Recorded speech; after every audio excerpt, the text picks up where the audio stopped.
I think it's important that we talk about the hottest team in basketball right now, and that is the Milwaukee Bucks. They won last night against Boston. We'll get to some anecdotes about that game in a second. But they won last night against Boston. They've won 11 games in a row. They're tied with Boston in the loss column. Essentially the best record in the NBA. They started out the season super hot, had a lull there, but they look like a true championship contender right now. Yeah, we've talked about this last year and this year, but when all three of Giannis, Middleton, and Drew play, how good they are. They're now 14-2 this season with all three of them playing. But can you talk about Giannis for a second? Because, this is Giannis we're talking about. And I'm curious where this ranks for you in terms of his best stretches of his career. Pretty much the top. I mean, here's the deal. Because we are going to have a little discussion about his MVP odds. He's been great all season. I will say that. He's been great all season. For Giannis, there was a stretch there where he wasn't as efficient as he's been. And he had to do a lot with Chris Middleton out of the lineup. The team in particular, although a number of players have improved their three-point shooting, the team in particular was really struggling early in the season on shooting threes. And even during this win streak, they're only 13th in offense over the 11 games relative to the rest of the NBA. It has been their defense. They're second during this win streak in the NBA in defensive rating. They're second for the season, just 22nd offensively. So Giannis is having to carry an unusually high workload on that end of the floor. During the win streak, 37 a game, 13 rebounds, 6 assists, 58% from the field. Actually, if you go back all the way to this December 19th game, so a longer stretch here, 34.5, 13.5 rebounds, a little under 6 assists, 55% from the field. The turnovers are an issue. Again, if you're going to be a high turnover team or a high usage player that turns the ball over a lot, which a lot of them do, and you're not going to shoot threes well, but you're going to take a lot of threes, that's, to me, where this offense suffers a little bit. Just a math equation. Yeah. I saw the stat before last night when they had won 10 in a row. Giannis is the first player since Oscar Robertson in 1964 to go 35, 10, and 5 on a 10-game winning streak. It feels like a little bit like we talked about with LeBron a couple weeks ago. He is just kind of taking all of these sort of milestones and smashing through them. The other thing, he's now 2 assists away from being the Bucks all-time leader in assists. Yes. So he will be the Bucks all-time leader in assists by the time that this airs. It's crazy because the reason I'm dressed like this, I apologize for wearing this suit, Tommy. The reason I'm dressed like this is because I just got home from First Take, and we had a discussion about Kevin Durant's legacy, and anecdotally in that conversation, I kind of went through who I think are the top 10 players, top 10 to 15 all time, and I mentioned names past 15.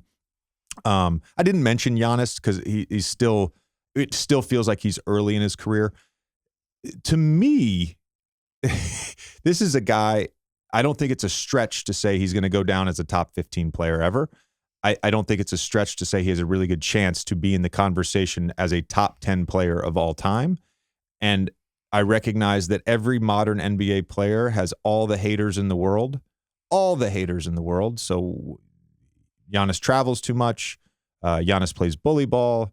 Giannis can't make free throws. Giannis can't shoot jumpers. Great. The motherfucker dominates. Like, what more do you want me to say? Great. I get it. I hate to tell you guys, there is no perfect basketball player. There is no basketball player without 0 flaws in their game. None. George is the greatest player of all time. LeBron's the greatest player. Whoever. I don't care. I love these. They've all got flaws in their game. There's always something you can nitpick. You can't nitpick with greatness. I love these stupid nitpicks because it just sets up these rants. It just allows you to just get going. So Giannis aside, who else in this run has been impressive? Drew obviously went for 40 last night, and he's been great. But what else about this team, is putting them in this position? And the second question, I actually was just thinking about this on the way over here today. Do you think it matters whether they have the 1 seed or not? Oh, good question. Obviously, Game 7 last year in Boston. I think it matters. I think when you're talking about two teams that had that series last year, obviously Middleton not in there, but had that series last year, they seem like they're set up on a collision course to meet in the conference finals. Yeah, I'll say home court matters. I'll say it matters. I want to put my hater hat on for 1 second. Just put it on. I'm not shitting on the winning streak. I'm not. Because it is so hard to win an NBA game. It really is. I don't care who's in the lineup. I don't care if you're at full strength and another team is missing a key player. It's still hard to win. You're playing against NBA players. You're playing against a game plan scheme by some of the greatest coaches in the world. It is hard to win. I do want to just note, okay, about this win streak. In this win streak, they've beaten the Nuggets. Jokic didn't play. They've beaten Indiana. Halliburton wasn't back yet. They beaten New Orleans. Ingram wasn't back yet, and obviously Zion was missing. They've beaten the Lakers. LeBron did not play. That was the game after he broke the all-time scoring record. They beat the Clips with both Paul George and Kawhi. They did do that. They beat the Heat with Jimmy and Bam in the lineup and Tyler Hero. The second time they beat the Clips, Kawhi did not play, and last night against Boston, no Smart, no Tatum, no Jaylen Brown, no Al Horford. Again, not shitting on the win streak, but I kind of am. I'm not saying it's not a valid win streak. There's your load management. I'm just saying there's some context here. There's some context. But we actually, I've brought this up, I think specifically about the Warriors at times. When you get a team that's really good and they feel whole, and Middleton has played a bunch of these games in this win streak, and they feel whole, and you have a star player playing the way Giannis is playing, you may just get lucky and go on I'm not saying the win streak's lucky. You may get lucky and you may play some teams in a stretch where they're missing players, either due to load management, either due to injury, whatever it may be. And Milwaukee's on that right now. That's not to say, Tommy, I don't think Milwaukee is one of the best teams in basketball and one of the best contenders. I saw the NBA released their latest Defensive Player of the Year ladder, and Brook has passed Jaren Jackson, so he's now number one. We've talked about it a ton on the show. You are a huge fan of Brook Lopez, but is there anything in particular this year that you think I think he's shooting the highest 3-point percentage of his career? But is there anything in particular that you think he's doing differently that is, kind of allowed him to reach this level?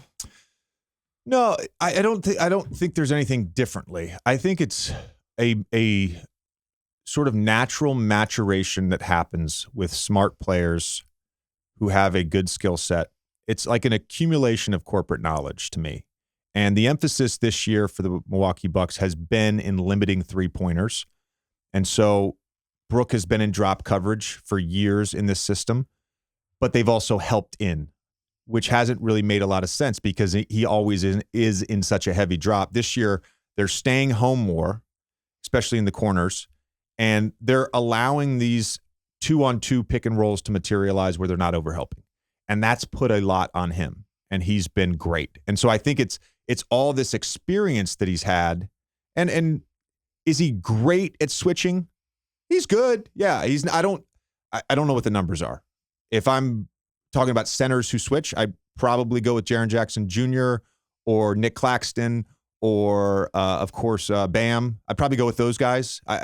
But Brook can do it. So he can sort of do it all, whether it's drop or switching at times against certain players. So to me, it's like it's like a great player just realizing and maximizing his ability.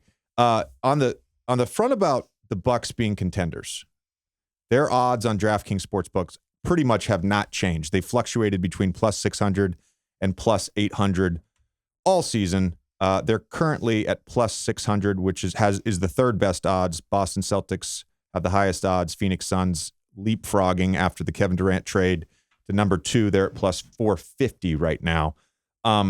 Here's what's interesting, though. When we talk about the Eastern Conference, I found this really interesting. So Boston has the best odds, Milwaukee second, Philly third. In terms of the percentage of handled, the percentage of actual money going towards a team, Milwaukee has 38% of the money bet on them to win the East. Boston has just 14%.